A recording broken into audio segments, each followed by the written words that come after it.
Today we're going to talk about Jamestown and the early failures, but the eventual success of the colony as a whole.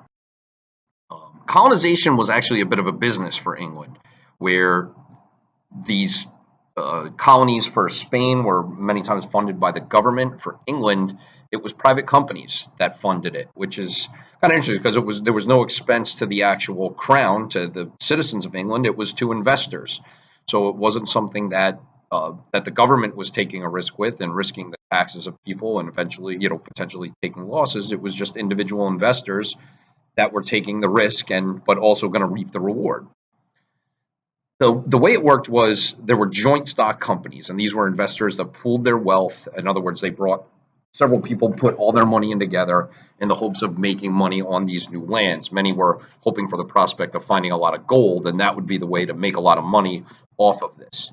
The company that was formed to colonize Jamestown was known as the Virginia Company, and they were granted a charter by King James the First. He was the one that allowed them to start this colony. 150 people originally go. They set out to Virginia, and they land in Jamestown in April of 1607. Obviously, they named the town after the king.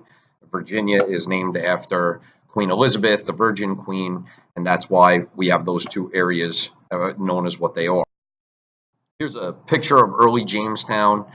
You can see, it's not very big. There was, a little bit of a primitive living. They had, those structures erected to keep out, wild animals and things of that nature. But, that's the early look of it. You're going to stick by fresh water and things like that. The town has a terrible start, though. Right off the bat, they have a lot of issues. Their leader was a guy named John Smith. He's the original leader of the colony. But right away, disease and hunger hit. The water was contaminated, and eventually they were not able to grow or gather enough food to eat, and people were starving and very hungry. And on top of that, a lot of these settlers, they were not laborers, and they did not, they were not blue collar, working in the fields type of individuals, and many just refused to do a lot of work that was needed, clearing the brush, trying to plant crops, doing a lot of the manual labor. A lot of them weren't accustomed to it and didn't want to do it. Well, as a result of that, many suffered a fate that had they been willing to work a little harder, it might not have happened to them.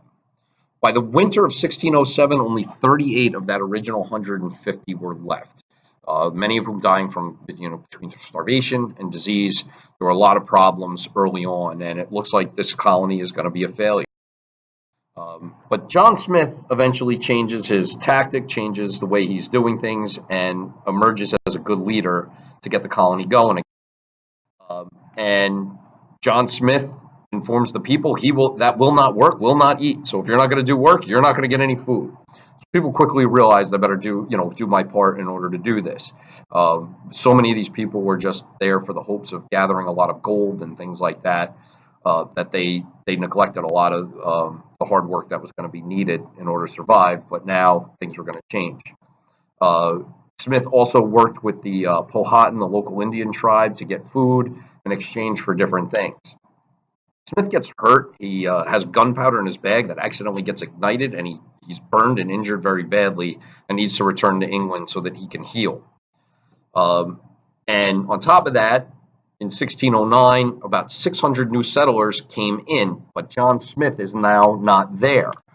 Now the Powhatan, with 150 people, they weren't really concerned about it. Now all of a sudden there's 600 there, and they feel really threatened, and they start attacking the colony. They destroy a lot of the food and farms in the area, and a lot of people are dying from a lot of different. The biggest way, though, was starving, and this period in 1609 is known as the starving time in Jamestown. Famine sinks in. People are desperate. Colonists ate rats, snakes. There was even some cannibalism as a result of this. And this, people will do desperate things when they're hungry, and do things that may have been unthinkable to do before, suddenly become thinkable to do now.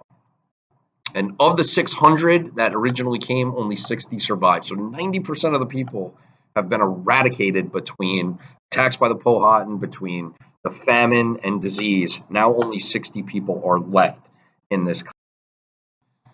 The success of the colony, though, is directly derived from a couple of things. One, new leaders came in that were really strict. If you weren't willing to work and do what you're supposed to, they had no problem flogging, injuring, and even executing people if necessary. But the other thing is they start to cultivate tobacco, high quality tobacco. They figure out how to crossbreed two different types of tobacco, and they wind up making a really good form of it that becomes very popular in England, and they're able to make a lot of money off of that. Also, they began using what was known as a headright system.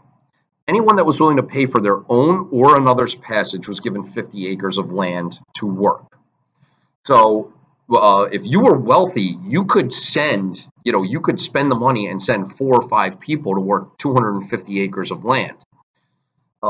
Immigration spikes. A lot of people now want to take this chance. There's a lot of land to have. Land is scarce in England. There's not, there's a high population in England. Land is scarce.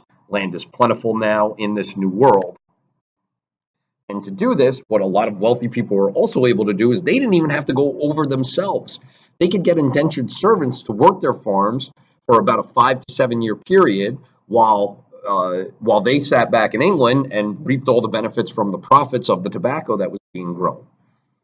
Eventually, though, a lot of people don't want to do that indentured servitude. There wasn't a lot of profit in it, and a lot of these indentured servants are eventually replaced by slaves, African slaves that are brought in, and this is the early beginning of slavery with Africans in this new world. That obviously eventually leads to a lot of things down the line and created a lot of issues that led to the Civil War. So that is the deal with Jamestown.